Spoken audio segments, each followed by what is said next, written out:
right, and a whole bunch of other things that happen. So what a lot of people take away from Price's work is, oh, well, just eat real food. And but what they're forgetting was this very important question that he asked himself, and that he studied the answer to, and that was, what did all of these groups where people were optimally healthy, physically, mentally, emotionally, etc., what do they all have in common, right? What were the common denominators in all of the situations? And he found two. Number one, they all consumed as many animal source foods as were available to them. And so, in other words, he was not able to find any vegan cultures out there, tried as he might. He was really very disappointed about that. He was sure he would find somebody, some group somewhere. He never did. Every single people group that he encountered living their traditional way of life all consumed as many animal source foods as were available to them. But the second common denominator was that in every single instance where people were extraordinarily healthy and had freedom from disease and all kinds of mental, physical, emotional maladies, etc., and birth defects, etc., the most important sacred foods to them in every single instance were the ones highest in fat and fat-soluble nutrients, typically animal source. And to me, what you have in those two answers is the most important foundational framework for every one of us. And the rest, all the other dietary inclusions that other cultures were able to kind of add in that seemed, that they seemed to do okay with, were kind of nuanced in nuances, shall we say, in the diet, as opposed to things of foundational importance and essentiality.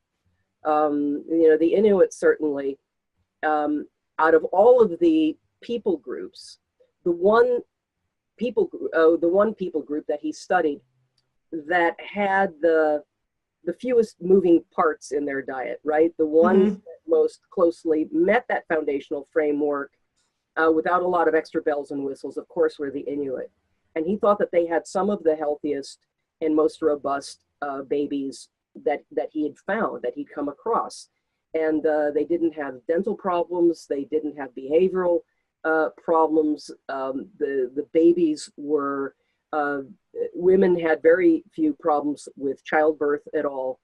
And their health and dispositions seemed uniformly superb. And we're talking about a diet that basically couched in meat and fat with virtually no plant material at all. Except maybe as an occasional snack from the fermented contents of a ruminant's stomach or something like that. But other than that, it wouldn't have been much.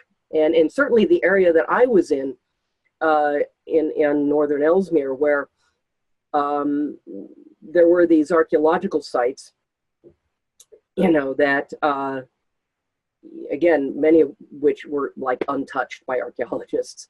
They were just very, primitive sites where people had their dwellings and things like that. I mean, people had been living there for over 10,000 years that anybody knows, and they'd been thriving there for that long. And there was no edible plant life on Ellesmere. There were not even berries in the summertime up there. So,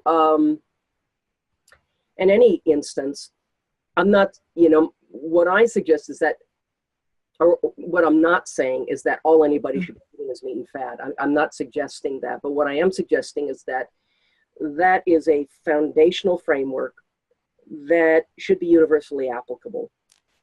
And then from there, the rest is all nuance. And given the extremely compromised environment that we live in today, we're not living in Weston Price's time anymore, right? We have challenges that we're facing in our modern environment that were far more challenging, as far as I'm concerned, than anything that our most primitive ancestors ever had to put up with.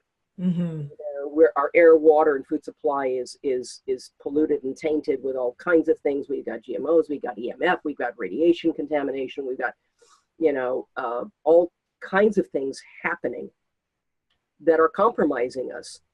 And the more we have compromising us, in my mind, the more important those foundations become. Going back and making sure the foundational frameworks are in place, and then we modify them based on what might benefit, what might additionally benefit that, but not compromise it.